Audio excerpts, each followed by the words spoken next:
নারী অনূর্ধ্ব-20 এশিয়া কাপের গ্রুপ পর্বের শেষ ম্যাচে ভিয়েতনামের কাছে 1-0 গোল ব্যবধানে হেরেছে বাংলাদেশের লাল সবুজের এই দলটা।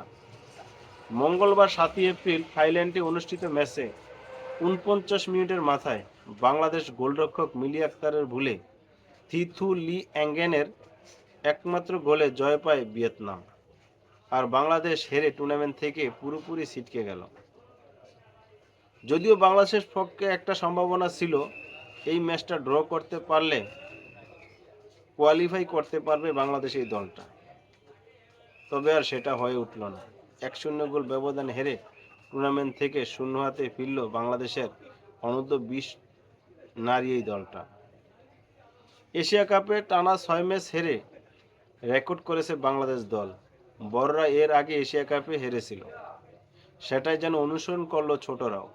বাংলাদেশ খুবই কম অ্যাটাক করতে পেরেছে, তবে একটা অ্যাটাক করেছিল একবারে গোল নিশ্চিত হয়ে যাবে এরকম, কিন্তু ভাগ্যের কাছে হেরে গিয়েছে। তবে বাংলাদেশ এই দলটার জন্য অনেক অনেক শুভকামনা রইল।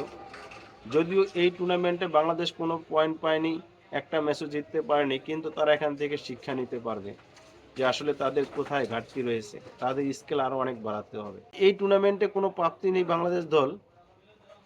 থাইল্যান্ডে প্রথম অনুষ্ঠিত ম্যাচে থাইল্যান্ডের কাছে 3-2 গোল ব্যবধানে এবং চীনের কাছে 2-0 গোল ব্যবধানে টুর্নামেন্টে প্রথম দুটো ম্যাচ হেরেছিল বাংলাদেশ অনূর্ধ্ব-20 নারী এই দলটা। শেষ ম্যাচ ভিয়েতনামের কাছে বাঁচা মারা লড়াই ছিল। অন্ততপক্ষে ড্র করতে পারলেও টুর্নামেন্টে টিকে থাকতে পারবে, কিন্তু শেষ লক্ষ্যটা হইল না। ভিয়েতনামকে কাটাতে গিয়ে বাংলাদেশি কেঁদে মাঠ ছাড়ল। শুধুমাত্র মিলি আক্তারের একটা ভুলের কারণে ভিয়েতনাম বাংলাদেশের ম্যাচটার রেজাল্টটা এরকম হয়েছে।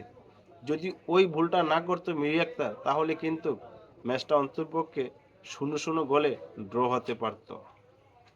তবে বাংলাদেশ যখন প্রথম গোলটা খায়, তখন তারপর থেকে বাংলাদেশ কিন্তু আপ্রাণ চেষ্টা করেছে গোলটা পরিশোধ করার জন্য, কিন্তু ভাগ্য তাদের সহায়ক হয়নি। প্রথমার্ধে কিন্তু অনেক ভালো খেলেছে ভিয়েতনামের সাথে অনেক ভালো খেলেছে বাংলাদেশ দল।